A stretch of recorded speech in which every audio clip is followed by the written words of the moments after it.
Ryusuma, where and after that Walter he Kravitz never retired. returned to the force.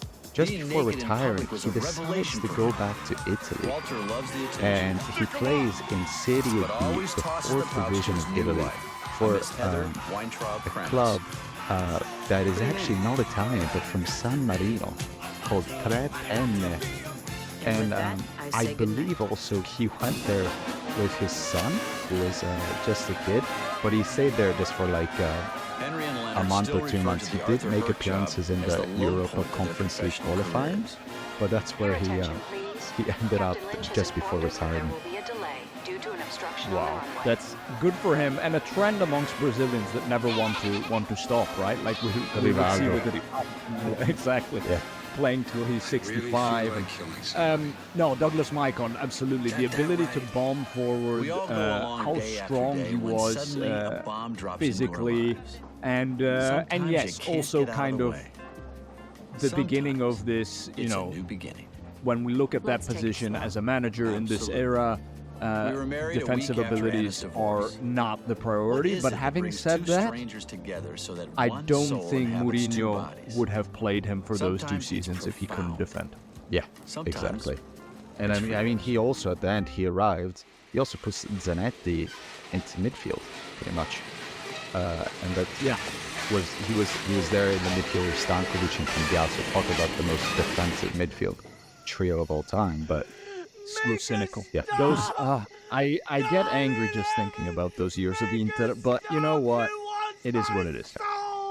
so okay, my last one, because this last position was here. I debated, right? Should I keep Dani Alves in here or should I push him off to the next decade? So then I decided to push him off to the next decade. So tried to figure out who do I put here. Looked at my list and I settled on another Italian. Oh, okay. Also in the 2006 World Cup winning squad. Wins the Champions League with Milan the next year in 2007. Lazio man as well. Massimo Aldo with a mohawk. Whoa. Great defender. Truly a great defender. Wow. Because if you think about it, this is the man who, for Milan, replaces Cafu. And he does a phenomenal job. Not as good offensively, but defensively, he keeps up with it. And so I inserted him as my final position into that pyramid. Wow, Massimo Oddo, who before coming to Milan is the captain of Lazio and penalty kick taker of Lazio. Zambrotto's backup at the 2006 World Cup. I'm just trying to process this because, I mean, my biggest memory from Massimo Oddo was just him cutting Mauro Camoranesi's ponytail after they win the World Cup. But, I mean, wow, okay, I didn't expect that. Yes, he's starting in that 2007 Champions League final, and he was a very, very fun player to watch throughout the 2000s, especially at Lazio. At Milan, I remember him as already having slowed down quite a bit, no? Yeah, I mean, that's why I think like he didn't contribute to the attack as much as Cafu had done. But defensively, he was vital for us.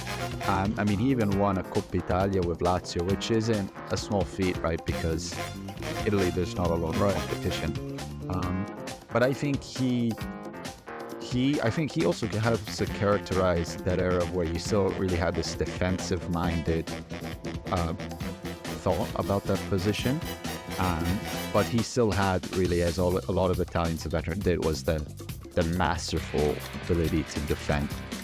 Wow, okay, Massimo Oddo. I'll be curious to see what the listeners come back with as feedback on Massimo Oddo, because he could very well be Maybe they'll ask, who is that? exactly. Well, the new generation for sure, because like he's not the YouTube highlight reel that some of these other guys we're gonna cover are, of course. Yeah. I mean, like today now you on YouTube watch Trent Alexander-Arnold, Joao Cancelo, who should be honestly playing in attack, but how skillful they are, it's completely different. Yeah, it is a different game. Okay, Francis, that is your Legends tier. So let's recap it. We have Douglas Maicon, Massimo Oddo, and Gianluca Zambrotta. Inter, Juve, Lazio Milan type of vibe going down there. So yes, very Serie A centric. I will give you my Legends tier. Douglas Maicon, which we've covered, he's in my Legends tier for the same reasons you have chosen him. Then I have Franchi, and this guy might be up there higher in yours. Is also from Inter, is Javier Zanetti. Javier Zanetti, Argentinian, also captain at one point, captain fantastic of Inter all the way up, I think, until 2014, 2015. He comes to Europe, comes to Italy, to Inter, the country of his parents, playing much more as a right winger in the beginning, right wing back. Becomes the right back of Inter. Again, highly versatile, also played at left back when it was needed for the squad. And then ends up also playing as a defensive midfielder, including, I believe, later in the 2010 Champions League final. Now, Javier Zanetti is a hero at Inter. I think he's also a hero for them because he sticks it out through this very difficult years of the Moratti era, let's say the whole first half of this decade, 2000 to 2006, when Inter is basically the laughing stock of European football because they're the team spending the most every year, not doing anything with that, changing coaches all the time. He sticks it out through that, and then he gets a well-deserved second half of that decade where he wins absolutely everything. Although no national team success, because he also pulls out of the national team quite early. He's already not there at the 2006 World Cup. But he was one of these players, you and I growing up as Milan supporters, that it was difficult to dislike him, especially the fact that he could stop Riccardo Kaká, which almost nobody could do. I think Milan had Maldini, Inter had Zanetti, right? He is, I think he is the symbol of Inter in genuinely their whole history. I mean, I think he arrives very end of 90s from Racing, and he lives there their whole life. He's still there now. He's still living Lake Como. He's still in the management of Inter. I think he is one of the symbols of this position historically. I've put him in my second tier. Okay, I expected that. I mean, great respect to him, great, and I think, honestly, one of the fastest players I've ever seen, right? Was able to keep up with Kaká. I remember we would always see in the derbys Kaká break away. You're like, oh, it's happening. And then Zanetti was always there. That bastard. And he wasn't a spring chicken already then. No, and I mean, he was also tactically, I mean, the ability to play both as wing backs, but also as a CDM shows you how intelligent of a player he was, but also how tactful he could be. I mean, he was able to also insert himself and be a player that played makes. So I think he kind of acted almost in the shadow of Maldini, because when you think of City of Milano and the derby, always think of Maldini as the captain, but he deserves just as much respect. So that's why I've put him in my second tier. Wow, okay. Yes, Javier Zanetti.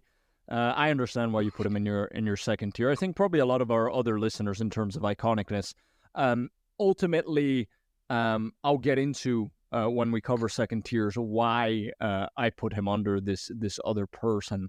And then, Franchi, to round out my third tier, my Legends tier, you spoiled it for me. Because I put there I put Michel Salgado after a lot of consideration.